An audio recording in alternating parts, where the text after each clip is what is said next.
Oke, halo guys, kembali lagi kita di kelas statistik. Setelah kita 2 minggu nggak berjumpa, kita kembali lagi kita belajar bagaimana menempatkan data, bagaimana menata data. Kali ini yang akan kita bahas adalah apa yang disebut dengan ukuran kemiringan atau skewness. Jadi ini satu seri ya, dengan yang sebelumnya kita udah bicara ukuran pemusatan data, kita udah bicara soal ukuran penyebaran data. Nah, sekarang kita akan bicara ukuran kemiringan data. Jadi kalau teman-teman ingat di paruh pertama semester ini kita belajar pemusatan data. Ini kan adalah seperti ini kan ya. Kenapa pemusatan data? Karena kita ingin cari tahu di mana tepatnya tendensi data ini berpusat. Yang dimana itu diwakili oleh nilai mean, median, dan juga modus. Itu ukuran pemusatan data. Nah, kemudian kita juga udah belajar ukuran penyebaran data.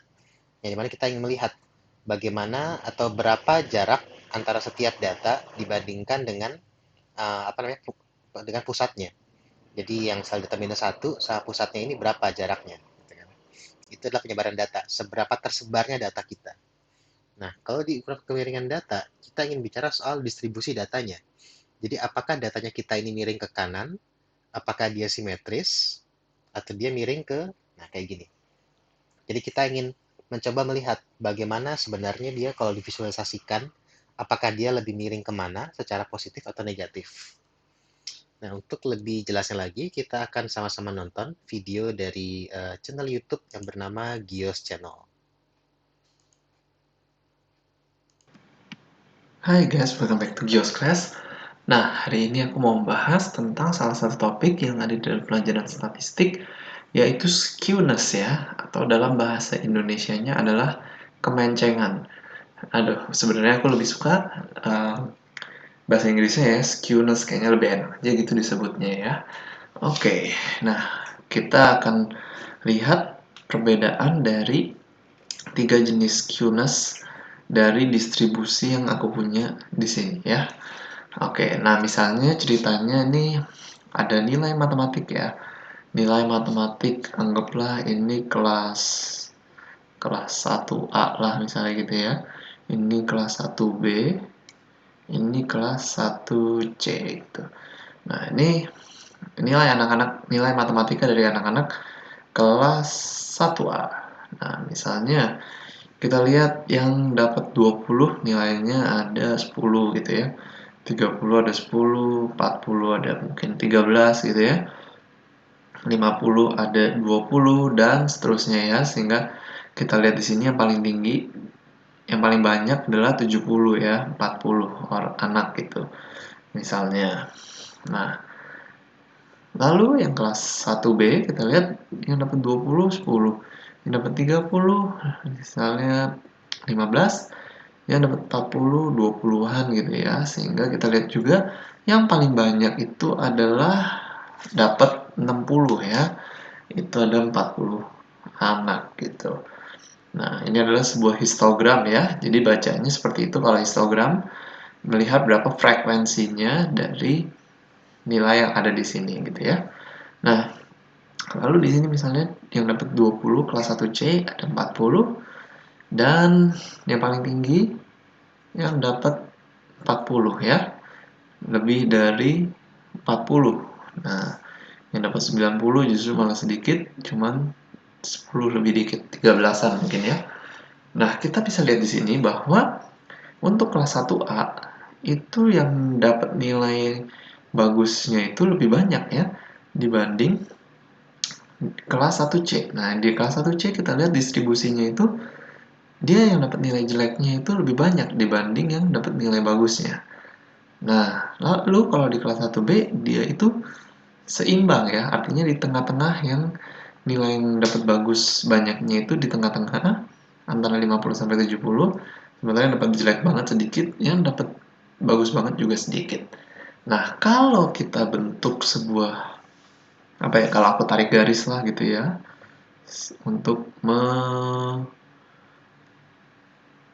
sebuah pola dari setiap ini ya barnya di sini.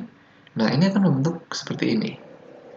Nah, kalau yang ini akan membentuk seperti ini ya. Nah, lalu yang ini akan membentuk seperti ini. Nah, di sini kita bisa lihat ada 3 jenis skewness atau kemencengan ya. Di mana yang ini adalah menceng ke kiri ya. Nah, ini aku tulis dulu ya. Ini adalah menceng kiri. Nah, lalu yang ini adalah simetris. Nah, yang ini adalah menceng kanan. Nah, sebenarnya kalau bahasa Inggrisnya itu lebih bagus ya. Kalau ini skewed to the left. Nah, kalau ini symmetrical.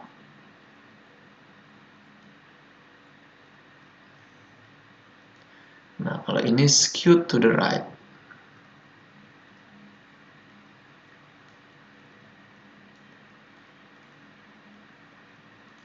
Nah, kalau biasanya aku di dalam bahasa Inggris itu lebih gampang ngafalnya begini. Jadi arti katanya kan skewness dari kata skew ya. Nah, skew itu penyebutannya mirip sama view. Nah, jadi misalnya skew to the left berarti yang sedikit yang di kiri. View kan sedikit ya. Yang sedikit yang di kiri, sedikit datanya yang di kiri, maka itu adalah skewed to the left. Atau bisa juga dibilang ekornya panjang di kiri ya. Nah, kalau yang skewed to the right, berarti view in the right gitu. Bisa diartikan kayak gitu untuk gampang ingatnya. Berarti yang ekor yang ininya lebih kecil ya, atau lebih sedikit di kanan gitu. Nah, ini sebenarnya 3 distribusi yang paling sering kita kenal ya, kita pelajarin dalam statistik ya. Sebenarnya ada banyak yang lainnya, bisa macam-macam ya, yang bervariasi, tapi yang kita pakai rata-rata di statistik adalah 3 distribusi ini. Jadi ini saya tambahkan sedikit ya. Ini model distribusi seperti ini disebut dengan istilah unimodal. Kenapa unimodal? Uni artinya tunggal. Itu karena puncaknya cuma ada satu. Bisa dilihat ya kan. Tapi kenyataannya kalau kita bicara ada statistik, apalagi kita bicara sampel yang cukup besar dan variatif, biasanya data itu nggak cuma punya satu puncak, tapi bisa punya 2 sampai 3. Nah, jadi kalau misal dalam konteks seperti ini ya, yang simetris, berarti kalau misalnya dia puncaknya ada 2, kayak misalnya gambar gunung yang dibuat sama anak SD itu, nah kalau misalnya dia simetris seperti itu, maka dia tetap dibilang simetris. Simetris, tapi dia bimodal, karena dia punya ada 2 puncak. Jadi itu maksudnya dia, kenapa ada banyak variasi, tapi secara umum yang paling enggak harus dipahami sama teman-teman adalah 3 hal ini. Yang apa namanya? Skew to the left, skew to the right, sama yang simetris. Ini 3 yang paling basic. Oh ya, ini juga nama lainnya. Ada nama lain untuk ini ya, negative skewed itu adalah untuk skew to the left. Jadi orang juga nyebutnya bisa juga negatively skewed. Nah, kalau yang ini positively skewed.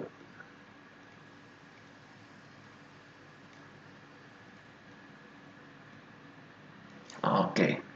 Nah, kalau untuk left skewed, skewed to the left atau negative skewed, biasanya dan pasti sih sebenarnya ya, nilai mediannya itu lebih besar daripada nilai minnya. Oke, misalnya mediannya ada di sini.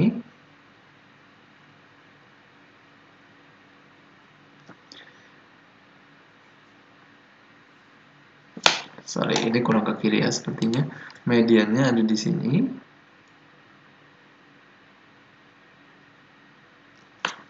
Nah, lalu minnya itu mungkin sekitar di sini. Aku ganti warna ya.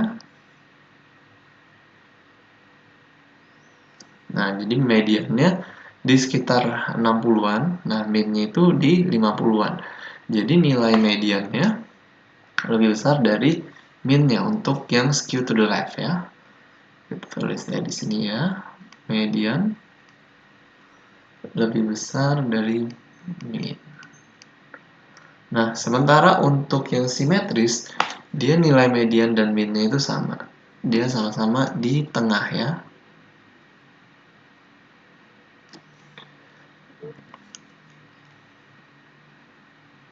Nah, itu. Sama-sama di tengah, jadi bisa kita bilang median sama dengan mean ya. Nah, lalu untuk yang positive skewed atau skewed to the right, dia itu nilai mediannya lebih kecil dari mean-nya. Misalnya ini mediannya ya.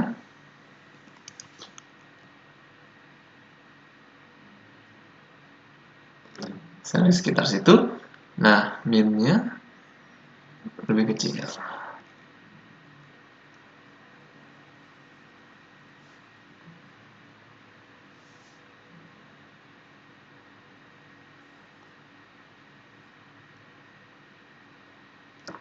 Sorry, maksud aku mean-nya lebih besar ya.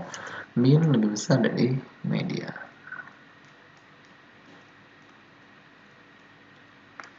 Oke. Nah, sebenarnya itu aja sih yang aku mau jelasin tentang skewness atau kemencengannya. Kalau kalian masih ada pertanyaan, kalian boleh tulis di kolom komentar. Thank you. Ya, jadi itu ya kira-kira penjelasan tentang apa kemencengan atau skewness. Jadi kalau misalnya yang sifatnya bentuk gambar seperti ini, itu adalah yang miringnya negatif. Kalau yang sedikit di kanan, maka itu adalah yang miring positif. Artinya kalau positif adalah lebih banyak data yang jumlahnya kecil, sementara kalau yang negatif berarti lebih banyak data yang jumlahnya besar. Sekarang kita akan belajar soal bagaimana cara kita bisa menghitung skewness. Karena sekali lagi kan saya bilang kan, kalau kita bicara data yang dari penelitian, maka biasanya nggak akan sebagus ini gitu kan. Nggak akan kayak kurvanya bisa serapi ini. Ini kan kayak apa namanya idealnya gitu kan, gambaran ideal mengenai untuk menjelaskan soal kemiringan. Tapi kalau misalnya kita bicara data yang sifatnya lebih real gitu kan dalam penelitian, maka dia bentuknya bisa ya seperti ini ya kan. Nah, ini by the way adalah data nilai UTS-nya kalian. Tapi kalau misalnya kita melihat data seperti ini ya kan, kita kan susah menemukan. Ini apakah miring ke kiri atau miring ke kanan? Karena ada banyak banget puncaknya ya kan. Ada lebih dari ada satu, dua, tiga, dan empat. Ada empat puncak di sini ya kan. Nah, bagaimana kita bisa tahu data ini miring secara negatif atau miring secara positif? Karena ini penting kan untuk bisa melihat bagaimana kalian sebagai kelas uh, apa sih hasilnya kan kalian ini kan apakah banyak yang bagus atau banyak yang lebih jelek. Kan kita kan harus apa untuk mengetahuinya kita perlu perhitungan. Nah, di sini yang akan saya jelaskan ada dua cara untuk kita bisa menghitung skewness. Yang pertama adalah kita menggunakan Pearson method. Jadi Pearson ini adalah nama orang, Carl Pearson, seorang statistician yang cukup terkenal kalau misal di dunia statistik, yang dia merumuskan rumus untuk kita bisa menghitung kemiringan dari suatu data. Nah, ada dua cara dari Pearson yang dia apa namanya dia jelaskan. Yang pertama adalah dengan menggunakan modus. Jadi kan karena apa namanya jadi kalau kita pakai modus maka rumusnya sederhana sekali. Kita hanya mean jadi apa rata-rata aritmetik ya dikurangin modus kemudian dibagi sama simpangan baku atau standar deviasi. Ini adalah yang pertama. Nah, tapi kenapa ada yang kedua? Karena yang pertama ini, kalau kita bicara modus, modus itu sangat sulit ditemukan di data yang jumlahnya kecil. Ini ya, contoh di data UTS ini misalnya kan, kita lihat frekuensinya. Orang yang dapat nilai 58 sama yang dapat 68, jumlahnya sama. Ya kan? Dan dua ini padahal ada yang paling banyak frekuensinya.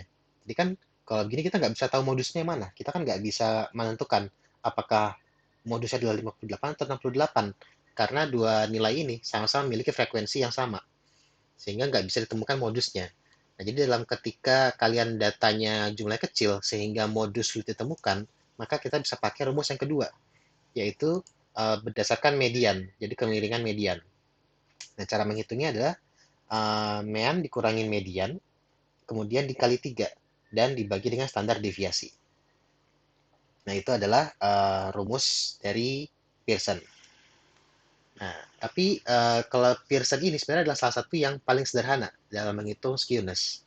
Nah, kalau misalnya kita di apa namanya software-software statistik kayak di SPSS atau di Excel, biasanya mereka pakai rumus yang lebih kompleks, yang namanya moment based calculation. Jadi kalau dalam statistika itu ada paling tidak ada 4 momen. Setiap momen itu merefleksikan pemusatan dari suatu momen tersebut. Nah, biasanya kalau momen pertama itu adalah rata-rata. Itu yang menjadi momen pertama dari sebuah data. Yang kedua itu adalah varian. Nah, yang ketiga itu adalah kemiringan. Kemudian yang keempat adalah keruncingan. Nanti kita akan bahas lagi mungkin minggu depan. Nah, tapi yang ketiga ini adalah kemiringan. Nah, rumusnya itu adalah seperti ini.